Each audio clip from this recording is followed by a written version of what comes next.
নমস্কার বন্ধুরা, মালতী কিচেনে তোমাদের সবাইকে স্বাগত। আজ নিয়ে এসেছি পাবদা মাছ বড়ি আলু দিয়ে ঝোল করব। তো বন্ধুরা দেখতে থাকো ভিডিওটা। দেখো অনেকগুলো পাবদা মাছ, আর এখানে বেবি সোনার জন্য 2 টুকরো শিঙি মাছ আছে।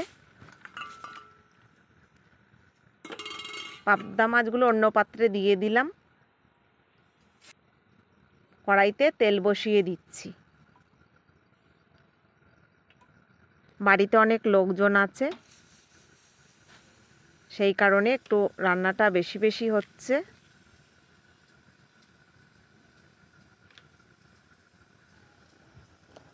পাবদা মাছে নুন হলুদ মেখে নিলাম।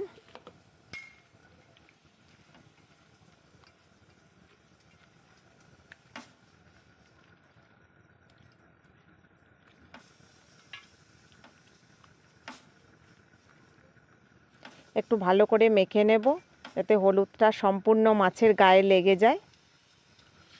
তেল গরম হয়ে গেছে, এবার মাছগুলো দিয়ে দিচ্ছি।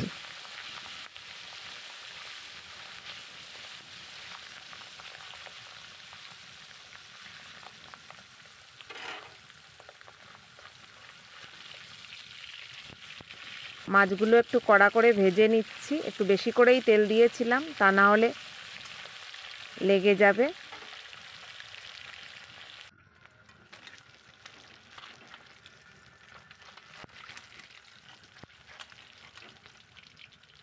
সমস্ত মাছগুলো আমার ভাজা হয়ে গেছে, এবার আমি তুলে নিচ্ছি।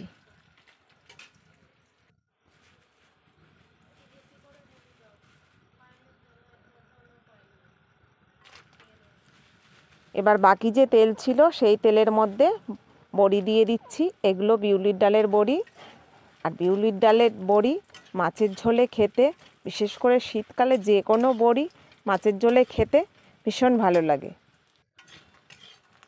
বড়িগুলো বেশ একটু লাল লাল করে ভেজে নেব।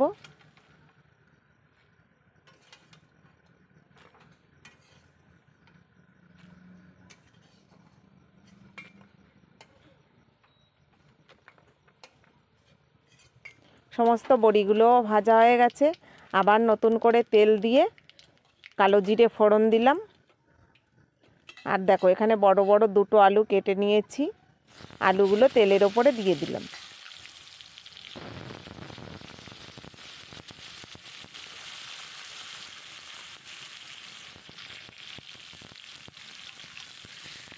তেলের ওপরে দিয়ে আরেকটু আলুগুলো নেড়ে নেব।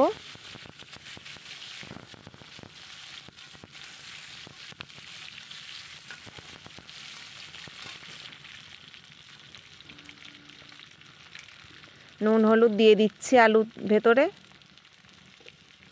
হলুদটা একটু বেশি পরিমাণ দিলাম, যেহেতু মাছ এখানে 1 কিলোর মতো। একটু জল দিয়ে কষিয়ে নেব।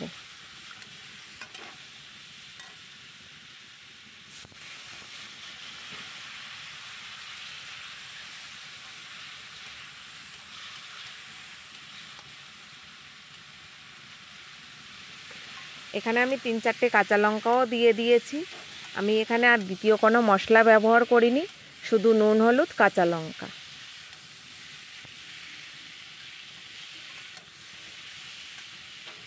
আলুটা বেশ লাল লাল ভাজা হয়ে এসছে। এখন আমি ওপর থেকে কিন্তু এটা গরম জল দিচ্ছি, যে আমার তাড়াতাড়ি রান্নাটা হয়ে যাবে। ঝোল ফুটে উঠেছে, ওপর থেকে মাছ বড়ি সবই একসঙ্গে দিয়ে দিলাম।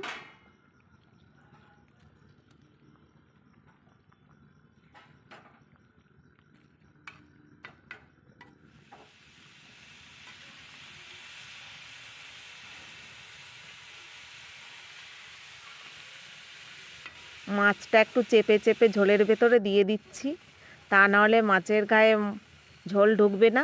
ওপর থেকে ধনেপাতা ছড়িয়ে দিচ্ছি। আর এই শীতের দিনে ধনেপাতা মাছের ঝোল, পাতলা ঝোল ভীষণ ভালো লাগে বড়ি দিয়ে।